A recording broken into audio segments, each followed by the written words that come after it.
जैसे ना डोले अमवा के पतवा हो और महुआ के पात जी।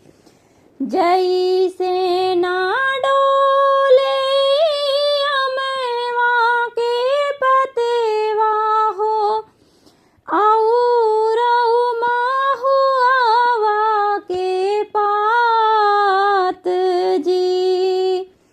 ओइसन डोलाई दुल्हे कावने रामा पहुँची है अपनी ससुराल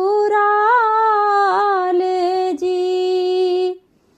ओइसन डोले है दुल्हे कावने रामा पहुँचे है अपनी ससुराल जी।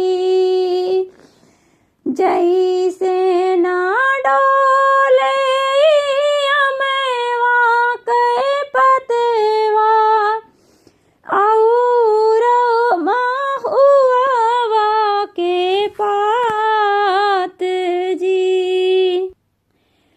ओइसन डोलाई दुल्हे कावने रामा पहुँचे है अपनी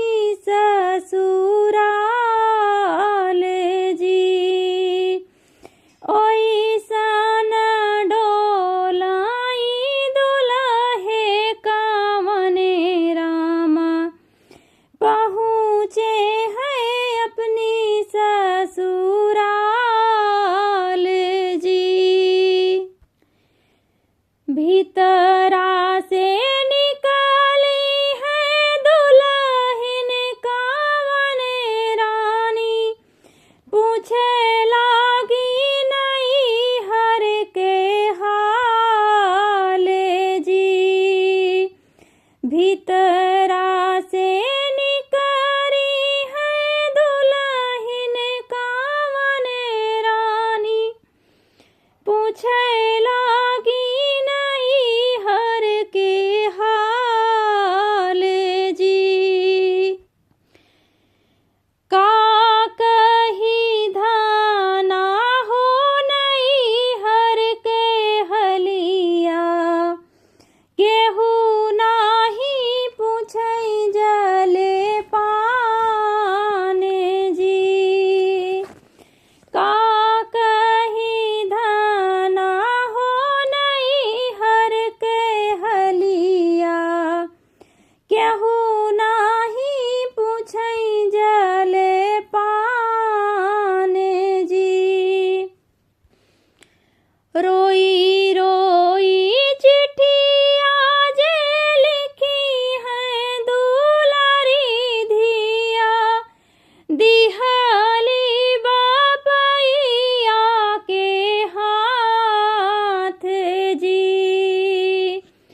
रोई रोई चिट्ठिया जे लिखी है दुलारी धिया दिहाली बापैया के हाथ जी। जे चिट्ठिया पढ़ी है बेटी के बाबा हो दोनाओ नैना चुवैयास जी। जे चिट्ठिया पढ़ी है बेटी के बाबा हो दोनों नैना चुवैयास जी। घरेवा दुआरेवा बाबा बेची जे डार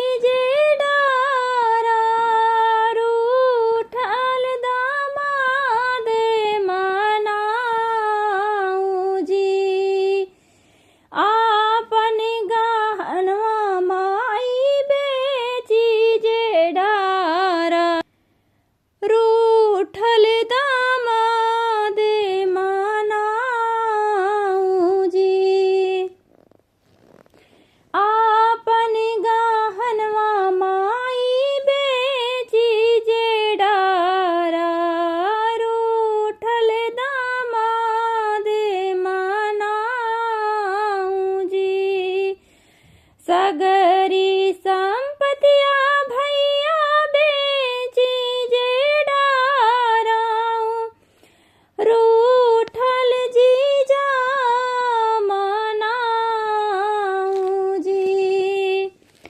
सगरी संपतिया भैया बेची जे डाराऊं, रूठल जीजा मनाऊं जी। जैसे ना डोली है अमावा के पतवा हो, और महुआवा के पात जी। जैसे ना डोली अमावा के पतवा हो, और महुआवा के पात जी। ओइसे ना डोलाई हो दुल्हे कावने रामा, पहुँचे हैं अपनी ससुराल जी। ओइसे ना डोलाई हो दुल्हे कावने रामा, पहुँचे हैं अपनी ससुराल जी। जय